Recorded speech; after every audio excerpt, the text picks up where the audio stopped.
Hi friends, welcome back. Godzilla x Kong new empire Prime వీడియోలో present రెంట్కి streaming అవుతుంది. Directed by Adam Wingard. First మూవీకి కూడా అతనే డైరెక్టర్. ఈయన మూవీస్లలో నాకు నచ్చింది యు ఆర్ నెక్స్ట్. బాగుంటుంది, చూడండి. ఈ మూవీని నేను థియేటర్లోనే చూసా. కాకపోతే ఆ టైంలో నేను ఒక 12 days గ్యాప్ తీసుకున్నా కదా, అందుకే అప్పుడు చేయలే. నేను ఇస్తున్న రివ్యూ థియేటర్ వెర్షన్. గాడ్జిల్లా అన్నకి, కాంగ్ మామకి ఎంతమంది ఫ్యాన్స్ ఉన్నారో మీ అందరికీ తెలుసు. మూవీ టాక్తో సంబంధం లేకుండా ఇండియన్ కరెన్సీలో 1130 కోట్ల బడ్జెట్తో తీస్తే వచ్చింది ఏకంగా 5,000 కోట్లు ఇంచుమించుగా.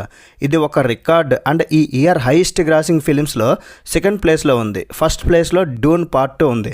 అంతేకాకుండా highest grossing Godzilla film of all time అంటే అర్థం చేసుకోండి.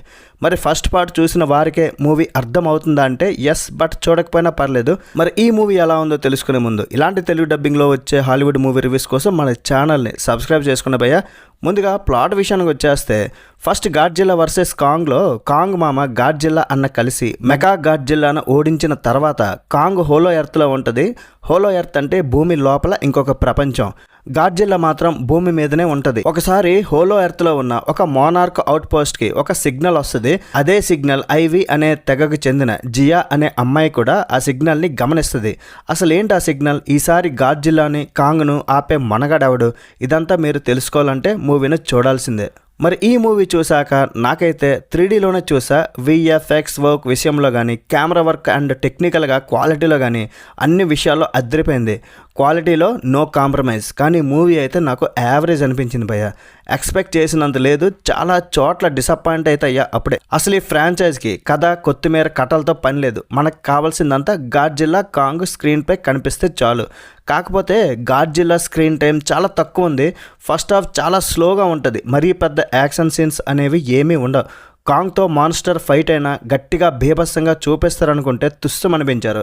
సెకండ్ హాఫ్ మాత్రం బాగుంది. ముఖ్యంగా క్లైమాక్స్ 20 minutes యాక్షన్ ఎపిసోడ్ అయితే అదిరిపోయింది. దానికి గ్రాఫిక్స్ వర్క్ సూపర్గా తోడైంది. పింక్ గాడ్జిల్లా చాలా బాగుంది చూడడానికి. కానీ ఈ బుడ్డోడైతే నాకు భలే నచ్చాడబ్బా. వాడిచ్చే ఎక్స్ప్రెషన్స్కి థియేటర్లో నవ్వుకున్నారు చాలామంది. మూవీకి మైనస్ అంటే విలన్ని ఫస్ట్ బాగా పవర్ఫుల్గా చూపించారు, ఆ టైటాన్ని కూడా. కానీ లాస్ట్లో ఇదేనా ఈడి పవర్ అన్నట్టు అనిపించింది. ఆ పాప సూపర్ యాక్టింగ్ చేసింది. కొన్ని సీన్స్ అయితే హైలైట్ ఉన్నాయి. ఒకటి interval scene, Kong main villain రాజ్యంలోకి ఎంటర్ అయ్యే సీన్ ఒకటి, గాడ్జిల్లా పింక్ గాడ్జిల్లాగా మారడం, క్లైమాక్స్లో గాడ్జిల్లా, కాంగ్ రెండు కలిసి ఫైట్ చేస్తుంటే మస్తు కిక్కిచ్చింది. బెర్నీ హైస్ కామెడీ బాగుంది. ఇంకా ఈ బుడ్డోడు భలే నచ్చాడు. చాలా చోట్ల నవ్వుకున్న ఫన్ కూడా ఉంది. ఫైనల్గా ఈ మూవీలో అరుపులు చాలానే ఉన్నాయి, బట్ మెరుపులే కాస్త తగ్గాయి.